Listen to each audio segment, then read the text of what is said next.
Today on Path of Grace.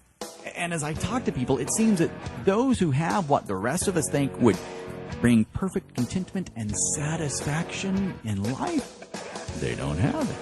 Why? The Apostle Paul tells us something interesting in one of his letters. Something that should clue us in to the fact that this evil age we live in is not designed for any of us to find total satisfaction in anything the world in this age has to offer. It's not going to happen. In Romans chapter 8, where Paul promises us that we know all things work together for the good according to God's purposes, right? All things work together for the good. It might not feel like it right now, might not look like it, but that's why we need to know that it will eventually. We'll be able to look back and go, okay, all things work together for the good. In that same passage, listen to a verse that I haven't heard too many people quote or memorize. I've never seen this one on a plaque, but it's from the same passage. It says this: "For the creation was subjected to frustration." Some translations say the creation, all creation, was subjected to futility, not by its own choice, not by its own will, but by the will of the one who subjected it in hope. Wow. All of creation was subjected to futility, to frustration, not because that's what we wanted, that's not our will, but it is the will of the one who subjected it. Who subjected it? Who is our creator? Who is the designer? Who is the one that's going to work all things together for the good? It's God. He subjected us to futility in hope.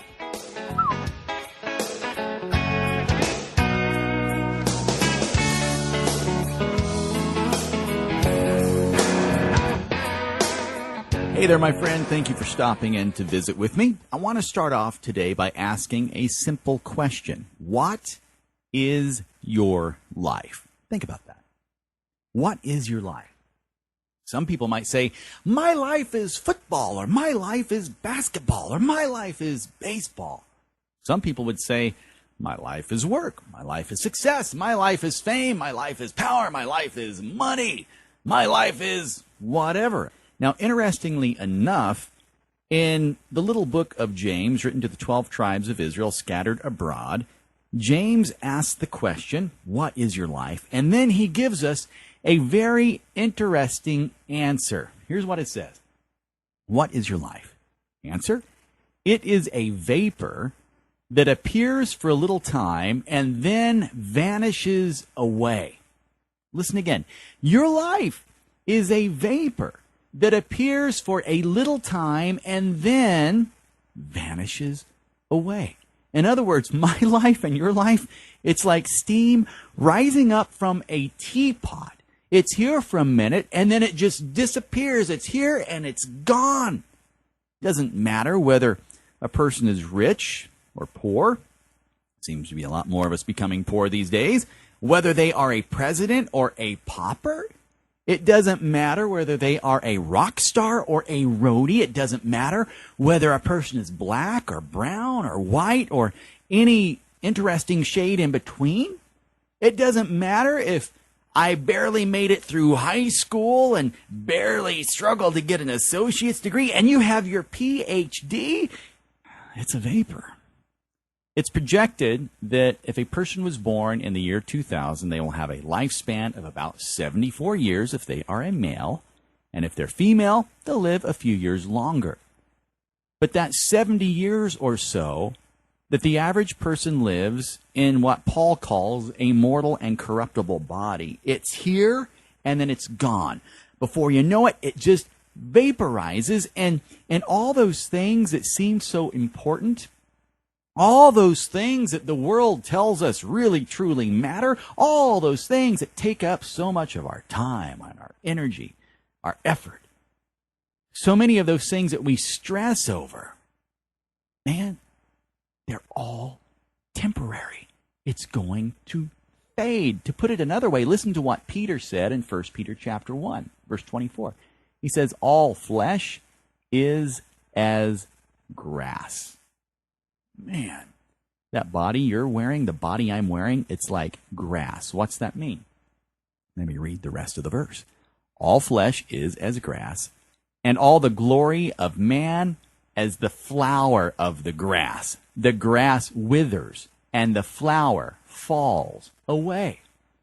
Now, this stuff is not very encouraging, is it? In fact, you may have pressed play on this audio because you wanted to be encouraged and built up. Well, keep listening. I think by the end of this study, you will be built up a little bit. But just realize right now, here we are, you and I. We're blades of grass. I'm a blade of grass. You're a blade of grass. Together, all of humanity, we make up a great big lawn. And each one of us, at some point, we blossom. We get that little flower. We bloom. At some point in our life, you and I have the high point where other people, and it might be a few or it might be a whole bunch, look at us and say, wow, look at you. Some people, they blossom at some point playing sports. That guy, his senior year in high school, he's the quarterback. He could really throw the ball. Another guy could catch the ball. One guy could really tackle. People look at them and they go, oh, wow, look at that blossom. For another, wow, she might be beautiful for a season. She might become Miss America, walk across the stage. For another person, they become super successful in business. The guy who was called the nerd in high school, who we now call boss, yeah, he blossomed.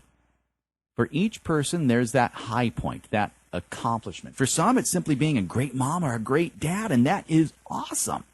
Everybody has their glory story. It may have even simply been from the talent show in 4th grade, or when you won the 5th grade spelling bee, or it could be when you won the Super Bowl and you were the starting quarterback. We each have a glory story, a high point, that accomplishment, some sort of achievement, that moment where we really blossomed. Maybe it was helping a little old lady across the street and it changed her life.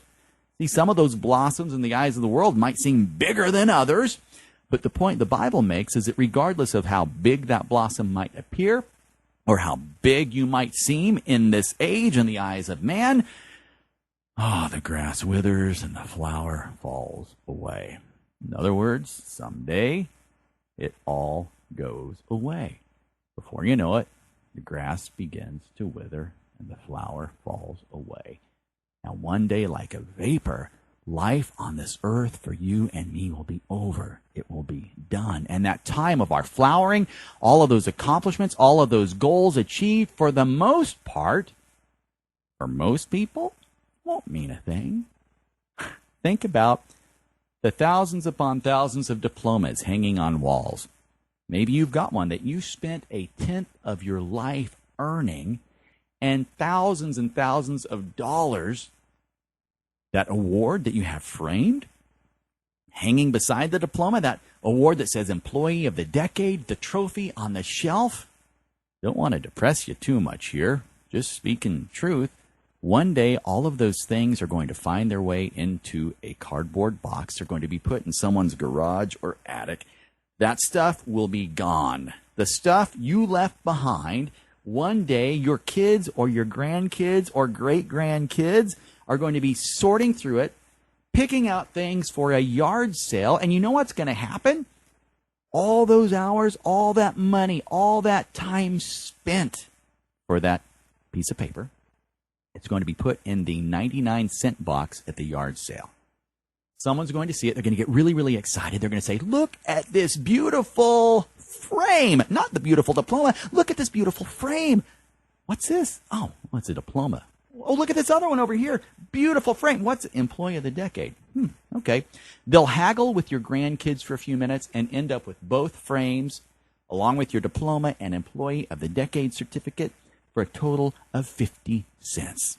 They'll take it home, pull the diploma out of the frame, throw the diploma in the trash. They'll pull out the Employee of the Decade certificate, throw it in the trash, and they're going to take a picture of their dog and put it into one frame, take a picture of their cat and put it in the other frame, and they're going to be happy that they got such a great deal on a couple of picture frames. So much for the glory story. Like vapor, it disappears. It's gone. From the time I was a kid, I've known that life was short and that life was fragile. I grew up with a brother who had Duchenne muscular dystrophy, and I watched his body wither away to nothing until he simply didn't have the strength, the muscle strength to take another breath, and he died of respiratory failure. He suffocated at the age of 17, and there was nothing any doctors could do for him. From the time I was a child, I understood that life is a vapor. But one thing I'm noticing as I get older, and I'm 45 now, is that time slips away faster and faster and faster by the day. When I was a kid, a year was a long time. Remember that when you were a little kid? I used to measure every year around Christmas. The entire year revolved around Christmas. As soon as Christmas was over, I'd start looking for next Christmas. And it used to take forever. It was an aeon. But now, you know what? I still measure years around Christmas. But I've noticed that as each year passes by, as I'm getting older, it's moving faster and faster and faster. It seems like we just had Christmas, and now Christmas is right around the corner. And now it's going so fast, I feel like I don't even have enough time to get excited about Christmas. And I guess it's all relative. When you're a little kid, 1 year seems like forever, because when you're 1 year old, 1 year is 100% of your life. When you're 3 years old, a year is 33% of your life. That's a big percentage. When you're 5 years old waiting for Christmas to come, well, that's 1/5 of your life. But as you get older, man, at the age of 20, a year is a 20th of your life. At the age of 30, it's a 30th. At the age of 40, it's a 40th, and on and on and on, until each year becomes such a small percentage of life that it just goes quicker, quicker, quicker, quicker. And I know I'm not telling you anything you don't know. But I think that even though we know it, when it comes to living life, way too often, we live as though we've forgotten it. And being reminded of the things we've talked about so far should cause us to take a look at our priorities and ask, what am I really doing that has value? What am I doing that has value? Am I sacrificing time with my kids or with my parents or with that neighbor for the sake of things that has no value? And thinking about these things ought to cause us to ask, why in the world do I over and over again get so consumed with stuff that isn't going to last? Why do I worry about the things that I worry about? Do you ever worry about things that really in the end won't matter? We ought to realize that my time here is short. Your time here is short. None of our little personal kingdoms are going to last. And as we've seen over and over in our study of the book of Daniel, not only is that true for us on a personal level, not only is it true that our lives come and go, but on a greater scale. We've seen that when it comes to the world empires, the kingdoms of man, even if they are global in influence, they are going to come and go. Empires rise and fall until his kingdom comes. So, Peter tells us the grass withers, its flower falls away, but the word of the Lord endures.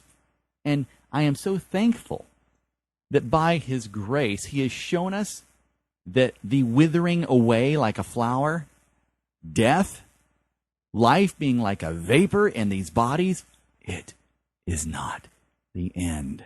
We have the resurrection to look forward to. Praise God that we have eternity to look forward to. And when we get there, my friend, we will be able to enjoy to the utmost the blessings Father has prepared for us because of what we've gone through here and now.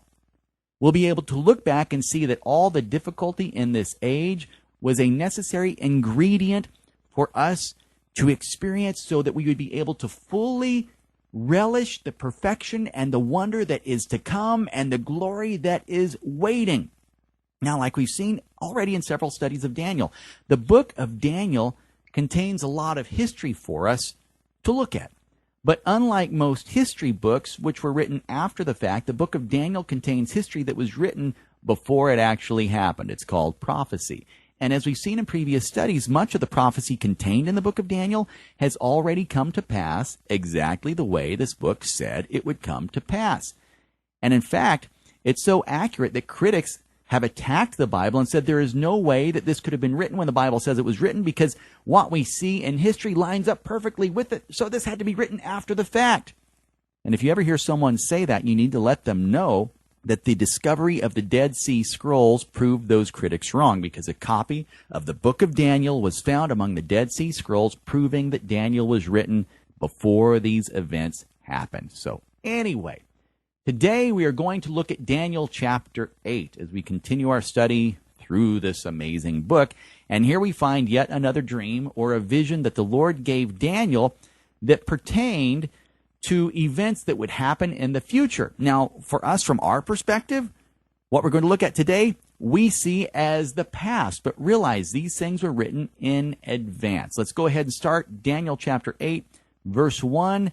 Once again, today I am reading from Young's literal translation. In the 3rd year of the reign of Belshazzar the king, a vision hath appeared unto me, I, Daniel, after that which had appeared unto me at the beginning. And I see in a vision, and it cometh to pass in my seeing, and I am in Shushan, the palace that is in Elam, the province, and I see in a vision, and I have been by the stream, Ulai. And I lift up mine eyes, and I look, and lo, a certain ram is standing before the stream, and it hath 2 horns, and the 2 horns are high, and the one is higher than the other, and the high one is coming up last. I have seen the ram pushing westward and northward and southward, and no living creatures do stand before it, and there is none delivering out of its hand, and it hath done according to its pleasure, and hath exerted itself. Let's pause right there for a moment. Later on, further down into this chapter, we are given the interpretation of what this ram and the 2 horns represent. Let's take a peek down at verse 20.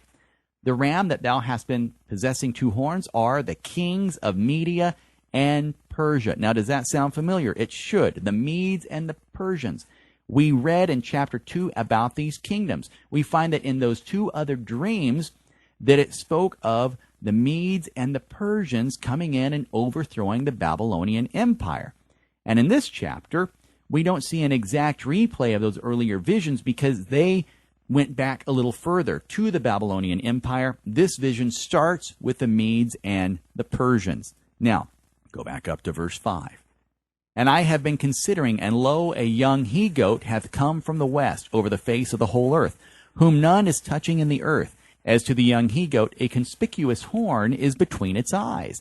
And it cometh unto the ram possessing the 2 horns that I had seen standing before the stream, and runneth unto it in the fury of its power. And I have seen it coming near the ram, and it becometh embittered to it, and smiteth the ram, and breaketh its 2 horns, and there hath been no power in the ram to stand before it. And it casteth it to the earth, and trampleth it down, and there hath been no deliverer to the ram out of its power. Pause right there. So now, Daniel sees a male goat moving so fast, it doesn't even touch the ground. He's just zooming along, and right between his eyes, it has a horn, a notable horn, a very conspicuous horn growing out of its head.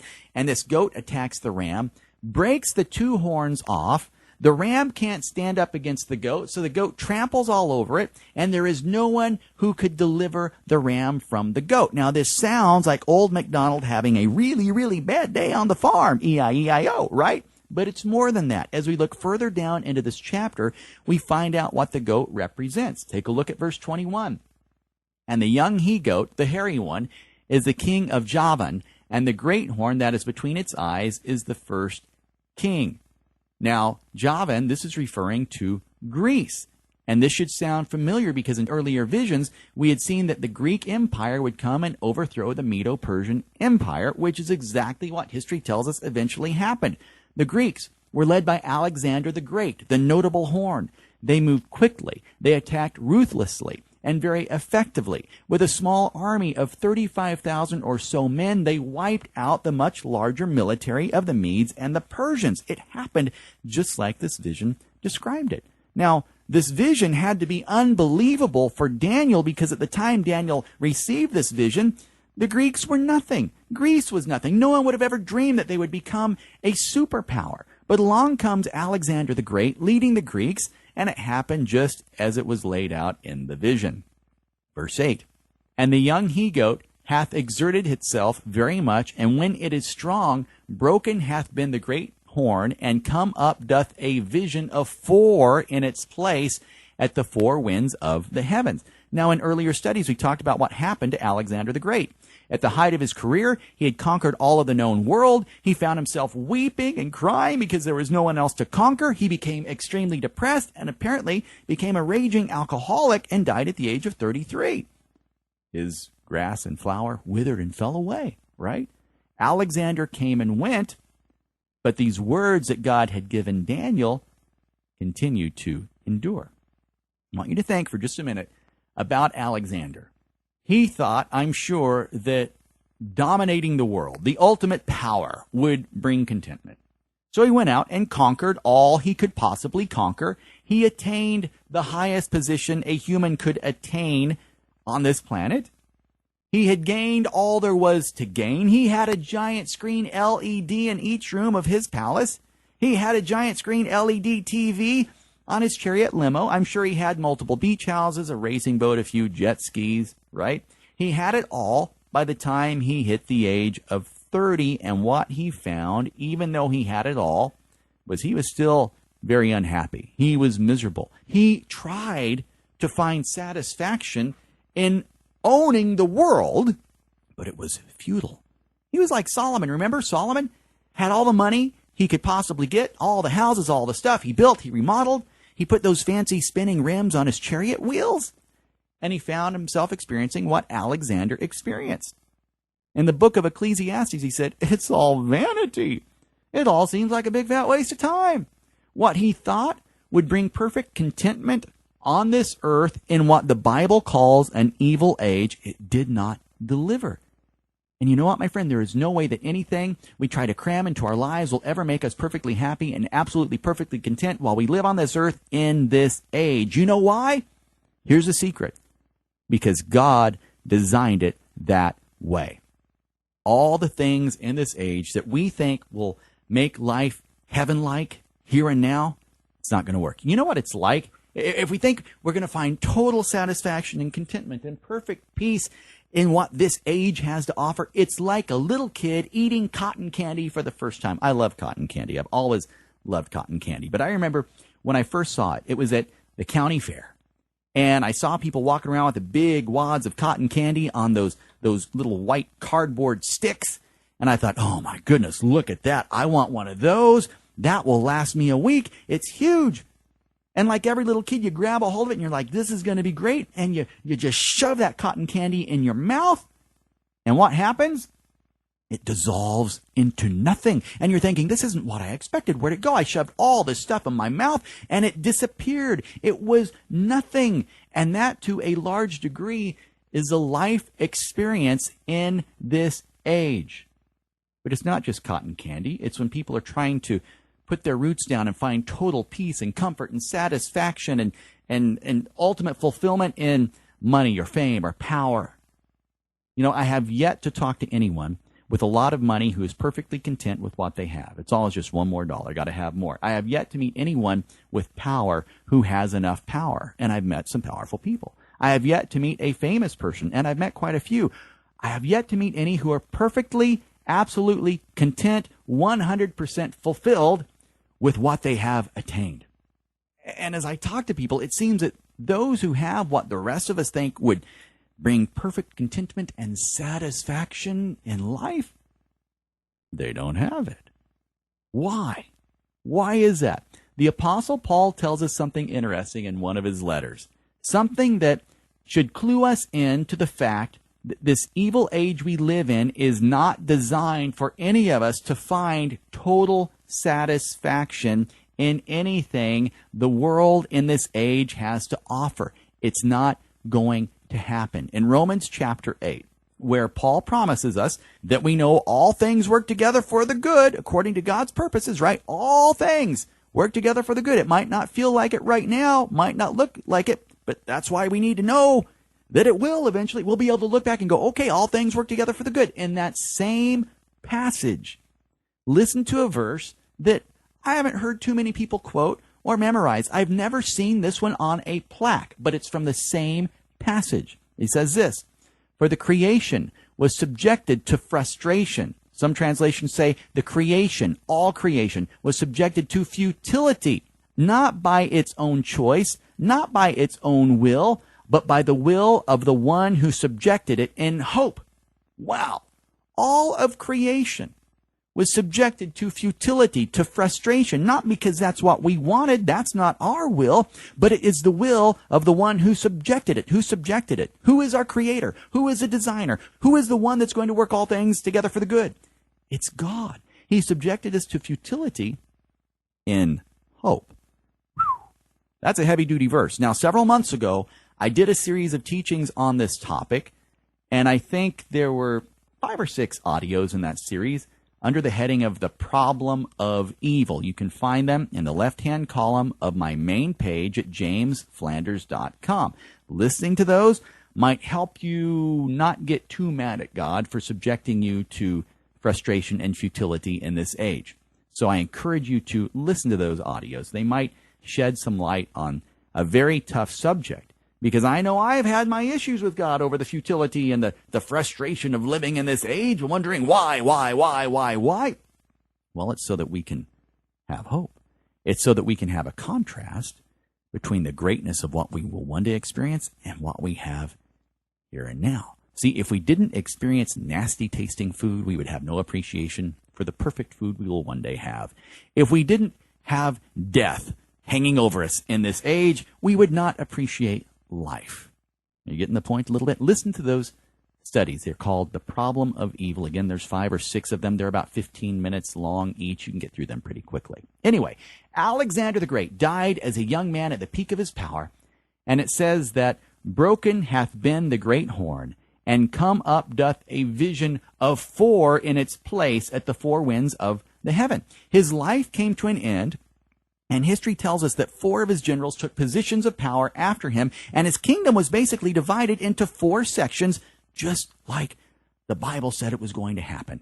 This kingdom of man, this great kingdom of man, came and it went. It rose up and it crashed.